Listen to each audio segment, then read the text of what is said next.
समस्त को स्वागत करुच्ची पुणी थे आपण मैंने जानी सारे एवं आमर मुख्य मुखपात्र डॉक्टर लेनिन महांती आपको बुझे कही सारे जे वर्तमान मोहन सरकार कौन करने को जाऊँ वर्तमान सरकार मूल काम आरंभ हो जाइए किमिति नुआ बिल्डिंग तैयारी करवा आगु नुआ बिल्डिंग रे रंग दौले बोधे रंग दवा काम सरीगला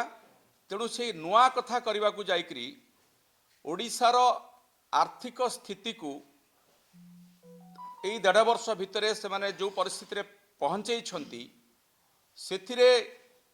गोटे स्वच्छल ओडिशा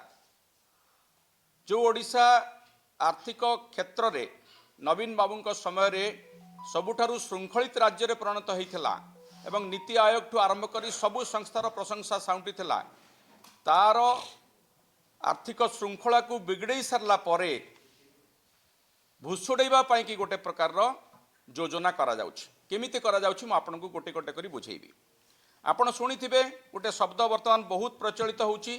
समस्ते आलोचना करुछन्ति डिलिमिटेशन सीमा पुनर्निर्धारण। सीमा पुनर्निर्धारण निर्वाचन मंडली रो हबो लोकसभा निर्वाचन मंडली भी हबार अच्छी विधानसभा निर्वाचन मंडली भी हबार अच्छी बोली आमे शुणुचु। तो से विषय रे केंद्र सरकार निष्पत्ति नबार यथेष्ट पूर्वरु बा से प्रक्रिया आरंभ हवा पूर्वरु इठी बिल्डिंग विधानसभा निर्माण कथा माननीय मुख्यमंत्री शिलान्यास कर सारे खाली घोषणा नुहे शिलान्यास कर सारे विधानसभा आसन 300 को बढ़ी लोकसभा भवन को नुआ करी तैयारी करा जिवो ए प्रकार वर्तमान ठू से गोलापी स्वप्न देखेबा आरंभ कले कहीं स्वप्न देखौचंती ना वास्तवता वर्तमान समय रे अत्यंत जटिल स्थिति को गलानी। डिलिमिटेशन प्रोसेस टी कौन आसतु टिके बुझिबा जे 1971 मसीह शेष थर पाई जो डिलिमिटेशन होता से जनसंख्या आधार रे ही ताकू करा जाए जेते गोटे निर्वाचन मंडली जनसंख्या बढ़ी जाए तार रिप्रेजेंटेशन को आहुरी क्रियाशील करने इफेक्टिव करने गोटे सरकार निर्वाचन मंडली सीमा पुनर्निर्धारण करती किंतु 1971 मसीह आज पर्यंत ये तमाम ये जो 25 प्राय 55 वर्ष धरिकी डिलिमिटेशन कहीं ना ना से विवाद सृष्टि होती प्रश्नवाची सृष्टि होती केवल जनसंख्या आधार रे डिलिमिटेशन करागले बहुत राज्यर जो माने कि जनसंख्या को नियंत्रण कर सफल भाव में से माने क्षतिग्रस्त हे। ये विवाद आज नुहे 1971 मसीह अच्छी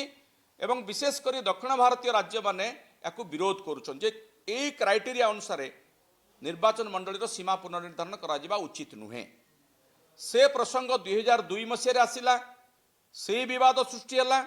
एवं ताकू 2026 पर्यंत फ्रीज कर दिगला जे 2026 पर्यंत कौन सी प्रकार निर्वाचन मंडली पुनर्निर्धारण हम नाही। ता भितरे 2011 मसीहार सेंसस सरी जाइए जनगणना एवं 2021 मसीहार जो जनगणना हबार थिला ताहा वर्तमान विलंबित ही चलची एवं ताकू जहाँ घोषणा करा जाइछि एई वर्ष 2026 एप्रिल 1 रु जनगणना आरंभ हम एवं ये जनगणना 2टा फेज रे हम मु कहीं जनगणना कथा कहूँ ना जनगणना नहला पर्यंत डिलिमिटेशन कथा आसीबो नाही। तार 2टी जो मूल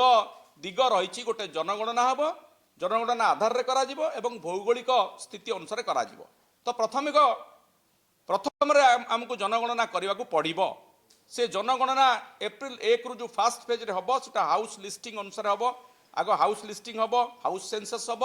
एवं द्वितीय फेज रे ये चलो सेप्टेम्बर 30 पर्यंत जहाँ सरकार कहते सेप्टेम्बर 30 पर द्वितीय फेज रे 2027 फेब्रुआरी मासरू जनगणना गोटे डिजिटल जनगणना करा जिवो एवं से कास्ट सेंसस रहिबो। प्रथम थर पई सरकार जनगणना सहित जाति जनगणना करिवे बोली घोषणा करचंती तेणु ताकू मध्य आरंभ करिकरी सेमाने 2027 फेब्रुआरी मासरे सेटा आरंभ करिवे केबे शेष करिवे से विषय किसी सूचना नाही। अर्थात जनगणना 2027 मार्च पूर्व सरिवार नुहे तापरे जदि आवश्यक पड़ा डिलिमिटेशन करिवार गोटे डिलिमिटेशन कमिशन सरकार बसैबे से कमिशन गोटे अनुध्यान करिब रिपोर्ट दब से रिपोर्ट आधार रे पुणी पार्लियामेंट रे आलोचना हबो एवं डिलिमिटेशन हबो कि नहीं ता पार्लियामेंट स्थिर करिबो सरकार केंद्र सरकार स्थिर करिवे तापरे जाके प्रोसेस हबो अर्थात आपण बुझंतु 2027 2028 रे ए जो सब प्रोसेस जदि सरिला 2029 निर्वाचन रे साधारण निर्वाचन रे मध्य सीमा पुनर्निर्धारण हेई परिबो कि नहीं ता मध्य गोटे बड़ प्रश्नवाची मु काहे केते कथा आपण मन को कहली अर्थात जो कथा ए पर्यंत स्थिर हेई नाही जो कथा सरकार जनगणना आरंभ करना ताकू शेष करना डिलिमिटेशन कमिशन बसी ना डिलिमिटेशन कमिशन रिपोर्ट देना सरकार पुणी स्थिर करना कौ आधार रे करेंगे आधार मध्य स्थिर होना ताकू ताकू से स्वप्न को देखी वर्तमान राज्य रे मुख्यमंत्री 300 विशिष्ट आसन विशिष्ट विधानसभा हो बोली घोषणा कर सारे ये से प्रकार कथा गाँ गली आमर गोटे ढग अच्छी मूलरू स्त्री नाई पुओ ना गोपालिया तेणु जो कथा बर्तमान ये करने को चाहते ये कहीं करुँच प्रश्न हूँ ये सरकार वर्तमान समय से माने गोटे संकट रे अछंती राज्य रे बीजेपी सरकार आसीबा आज 18 मास पूर्ण कि 19 मास पाखापाखि गलानी ये 18 मास भितर ये सरकार निजे निजे संकट तैयारी करुचंती आर्थिक संकट कथा मु आपन को टिके कहबा को चाहिबी जो स्थिति 2001 मसिया नवीन बाबू आसला बेलू थिला 2001 बेलू से स्थिति वर्तमान राज्य रे धीरे धीरे फेरिबा को आरंभ करिछि आपण जानती जे वर्तमान समय रे राज्यर ऋण भार केते अछि नवीन बाबू जतले सरकार छाड़िले 2024 मसिया रे सेतेबेले 78,000 कोटी टंका ऋण थिला एबे एई 1.5 वर्ष भितर ए सरकार 91,000 कोटी टंका ऋण कर सारलेनी एवं सेतिरु 38% लोन कराई ओपन मार्केट रु जार सुधहार यथेष्ट अधिक एवं वर्तमान विगत बजेट सुधा सरकार 1,34,000 कोटी टंका ऋण भार को नहीं जाइछंती मु कहीं ऋण कथा कहूँ जो प्रकल्प से शिलान्यास कले 3,623 कोटी टंका जहाँ से स्वप्न देखा निजे देखुं ओडावासी को देखा से अर्थ खर्च हम गोटे देवालिया आड़ को जाऊा सरकार से अर्थ खर्च करेंगे अनप्रोडक्टिव भाव से किसी से अर्थ खर्च कले ओडिशा सरकार अधिक अर्थ पाइबे नहीं अर्थ अधिक खर्च करने को पड़ो तो खाली सेतिकी नुहे रेवेन्यू कलेक्शन जब आप देखिए सी धीरे धीरे कमिबारे लगे केवल गोटे दुईटी पॉइंट आपको बुझेबी मिनरल जो मेजर मिनरल रेवेन्यू थिला से कलेक्शन 50,000 कोटी रु खसिक 34,000 कोटी रे पहुंची माइनर मिनरल रेवेन्यू कलेक्शन मध्य कमी गत वर्ष 1485 कोटी थिला से 600 कोटी टकर पहुंची एवं सेंट्रल ग्रांट जोटा कहा जाए केंद्रीय अनुदान जो केंद्रीय अनुदान पाइकरी हुए तो राज्यवासी गोटे भोट देइतिले बीजेपी को डबल इंजिन सरकार आसिले डबल विकास हम बोले मैंने कही अर्थात सेठी बीजेपी एठी बीजेपी हेले से अधिक अनुदान आनिबे 1.5 वर्ष भितर आप देखी सारी 18% रु अधिक केंद्रीय अनुदान कमिची निकटरे मध्य जल जीवन मिशन रो अर्थ आसुना बोलिकी केंद्र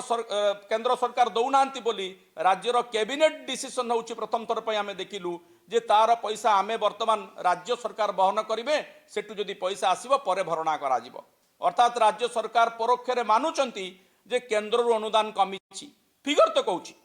खाली सेतिकी नुहे आपण देखिए वर्तमान जो मनरेगा योजनार नामकरण खाली परिवर्तन हला नहीं जोटा 90-10 हिसाब रे दिया जाउतला 90% केंद्र सरकार बहन करतुले 10% राज्य सरकार बहन करतुले ताकू मध्य काटिकरी 60-40 कर दिया गला अर्थात राज्य सरकार व्ययभार बढ़िबो ये सब योजना को चलैबा को हेले तो एमिति भाव रे आपण जदि देखिबे राज्यर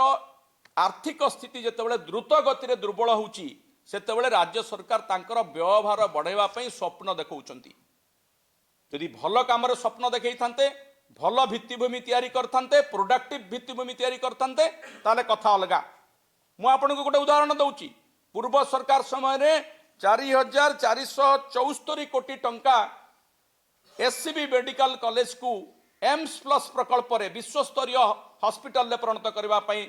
राज्य सरकार केवल घोषणा कर काम आरंभ करते जितेबाला सरकार